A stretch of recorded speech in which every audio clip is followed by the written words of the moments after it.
You are listening to The Vocal Technologist. Spoken tech for your ears. So last month, there was this AI development tool, right? And it scored a flawless 100% on an automated web accessibility test. Right, which sounds amazing on paper, like absolute perfection. Exactly, on paper. But when a real blind user actually tried to navigate that site using a screen reader, the entire system it completely broke down in under a minute. Wow, under a minute. Yeah. Welcome to the deep dive. Today, we are tearing into the rapidly shifting definition of design in the age of AI.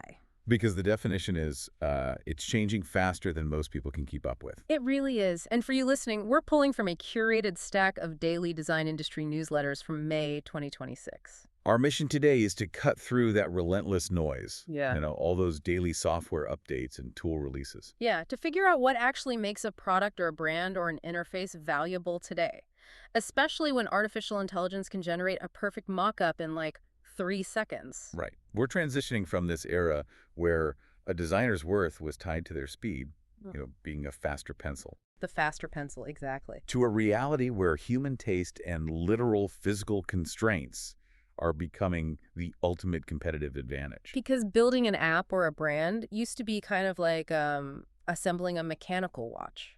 That's a great way to put it.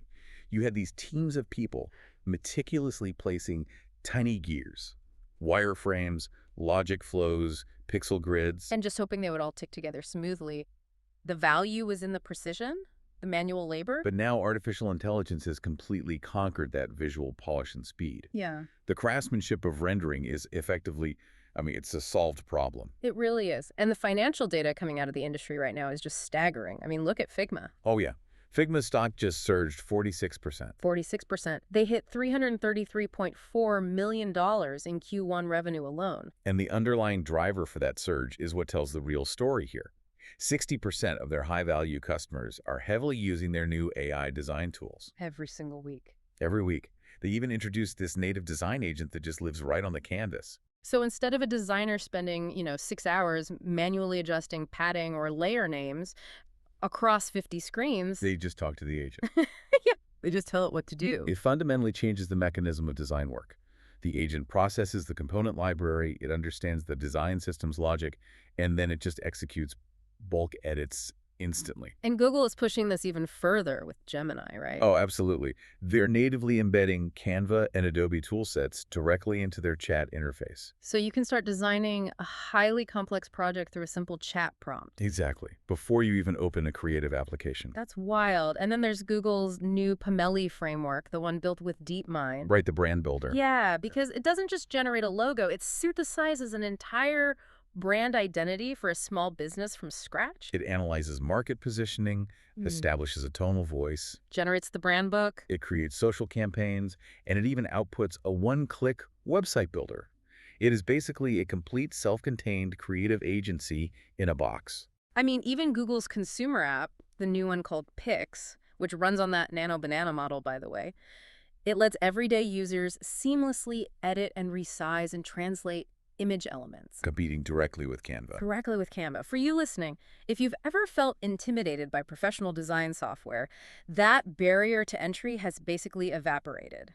Anyone can make something look polished in 3 seconds now. But that evaporation of the barrier to entry introduces a massive vulnerability in the software industry. It's what people are calling the AI to UI trap. The AI to UI trap. Okay, let's unpack this. Because these tools are universally accessible, designers are facing immense pressure to become what's called AI native builders. Right. And the trap is that this shift reduces the incredibly complex discipline of design down to just a purely visual output issue. Okay, let's unpack this. Because if everyone has a magic wand that instantly builds a polished, beautiful app, isn't that like everyone in your neighborhood suddenly owning a microwave that produces perfect TV dinners? That's exactly what it is. Like, sure, it looks like food, it comes out piping hot, it's perfectly symmetrical, but it tastes exactly the same as the neighbor's dinner. Where is the Michelin star experience in software if everything is just microwaved? You can't find it. This standardization is becoming impossible to ignore. Modern sauce products are becoming completely visually interchangeable. Oh, 100%. The same gradients everywhere. The exact same layouts, the identical typography scales, and those ubiquitous Squircle macOS style icons. Yes, the rounded squares, they are everywhere. When the underlying AI models are trained on the same aggregate data of what constitutes good design, they naturally converge on the mean. Right. The AI has democratized creation, but it has replaced strategic lateral thinking with just UI generation. And if every sauce dashboard looks like it was microwaved in the exact same kitchen as a consumer, you start to crave a home-cooked meal. Exactly. People want something that actually looks like a human touched it. So we're seeing this massive rebellion against this sterile perfection. The industry is pivoting hard back to texture and friction. And heritage. It's a movement toward anti-bland design. Anti-bland, I love that. And the most fascinating example of this rebellion comes from a company that is simultaneously driving the AI revolution, Canva. Right, Canva. They're pouring billions into generative AI. Billions. Yet their latest flagship advertising campaign wasn't some slick, computationally perfect masterpiece. Oh, the pigeon ad. Yes, the stop-motion ad featuring a pigeon rebranding an Italian trattoria. It was so intentionally handcrafted. Yeah. And imperfect. They purposefully chose a medium that is painfully slow and inherently flawed. You can literally see the slight jitters in the animation. They are signaling to their users that while their software can generate flawless vectors, they still value the fingerprints of human effort. Which challenges that whole polished design culture. And we're seeing this in deeper branding too, right? Like with Kit Studio. Kit Studio's rebrand for St. John's College. Yeah. The standard playbook for the last decade has been modern digital minimalism. Right, stripping away complex crests so they scale down perfectly for an app icon. Exactly. But Kit Studio rejected that entirely.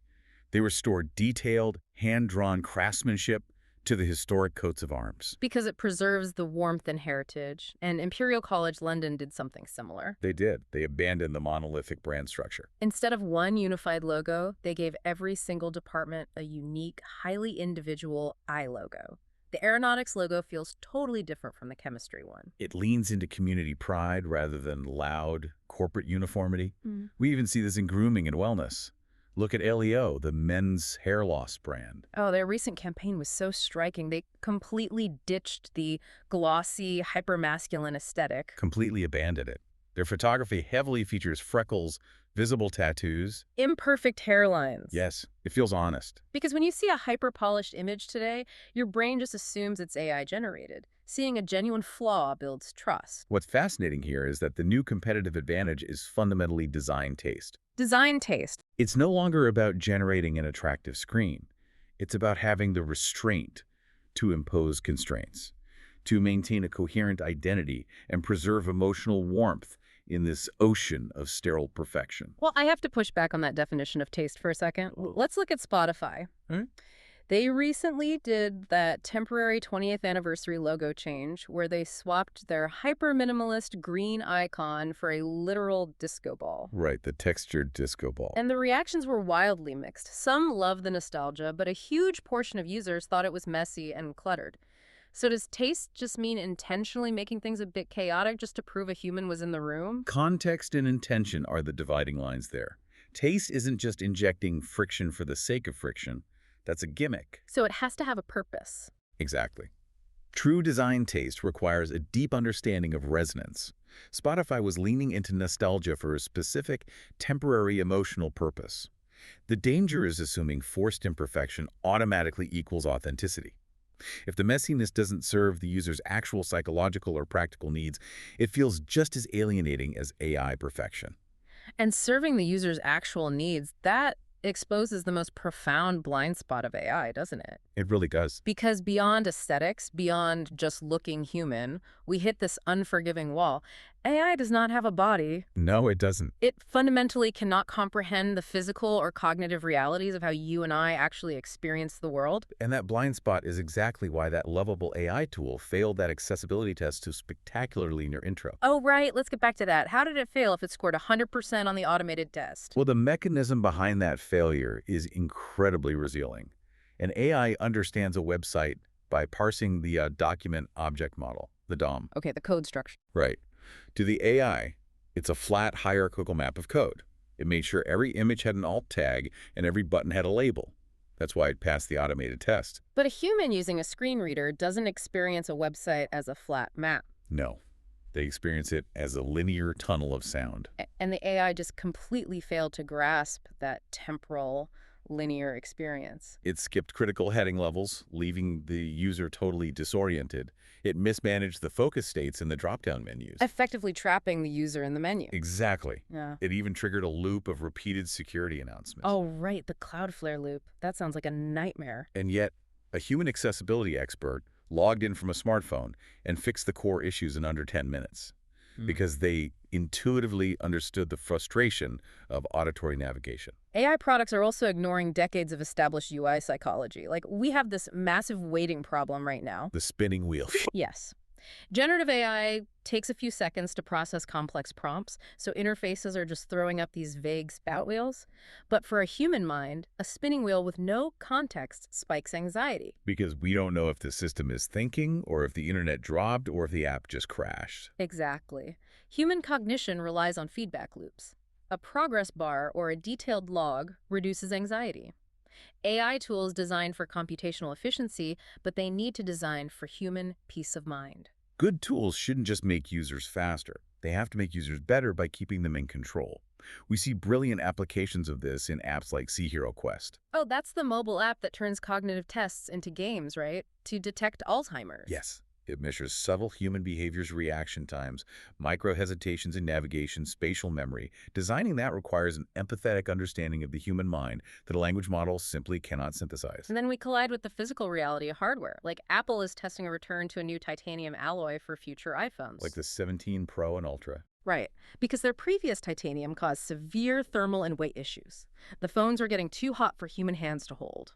Or look at the AirPods Max. Eugene Wang, their designer, said they spent 5 years, testing hundreds of cushion variations. Just to fit the bizarre variety of human ear and head shapes. Exactly. And AI doesn't know what a headset feels like after a 4-hour flight. It doesn't sweat. And think about Apple's new Vision Pro accessibility feature controlling a wheelchair with your eyes. You have to understand the intimate physical constraints of the human body to build that safely. Now, an AI can write the code for a hardware prototype. There's a Danish startup, ATech, doing this. Using vibe coding, right? Yeah, vibe coding. You describe a hardware concept to a chatbot, and it generates the executable code for a working prototype instantly. But the AI doesn't feel the weight of that prototype. No. Just like in the digital realm, an AI doesn't intuitively feel the impatience of a user waiting for a page to load.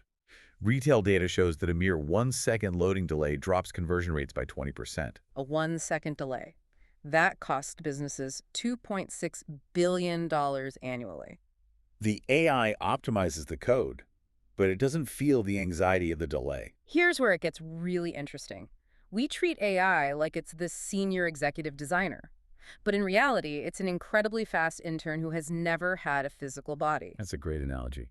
It doesn't know what a head feels like. It doesn't understand that waiting for a loading screen makes humans anxious. The fast intern can execute 1,000 wireframe variations at the speed of light. But you still need the senior designer's lived physical experience to direct that execution.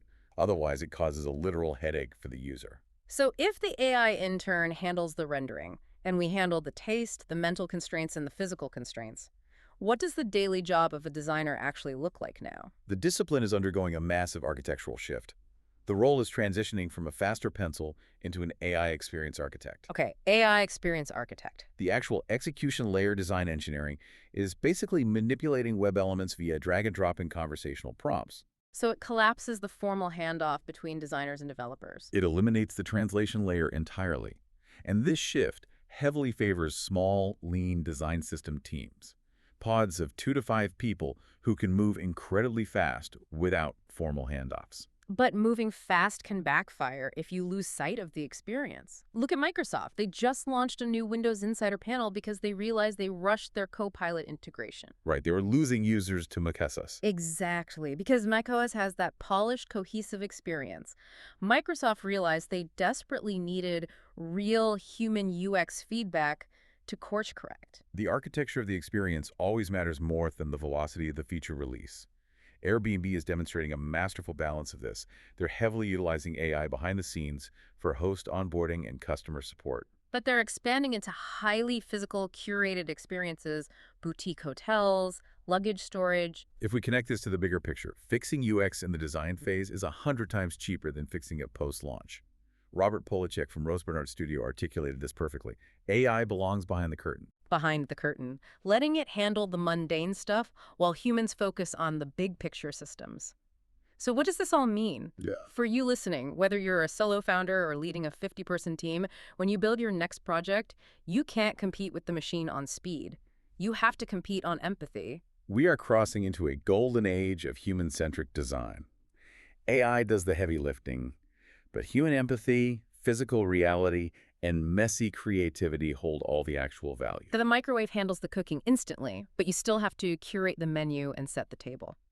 Now, before we wrap up, there's one final provocative thought I want to leave you with. It's from the source material regarding how we categorize visual culture. Ah, yes, the shift in aesthetics online. Right. Internet culture, driven by algorithms, has started turning every image into easily named aesthetics. Vaporwave, cottagecore, dark academia. Naming these aesthetics has become how we participate in visual culture. Exactly.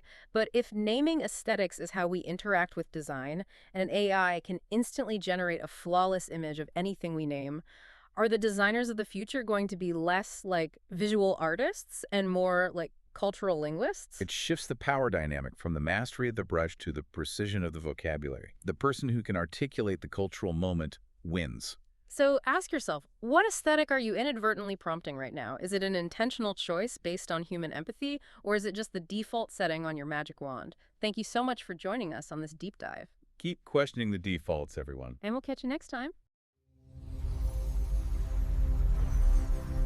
Spoken Tech for your ears.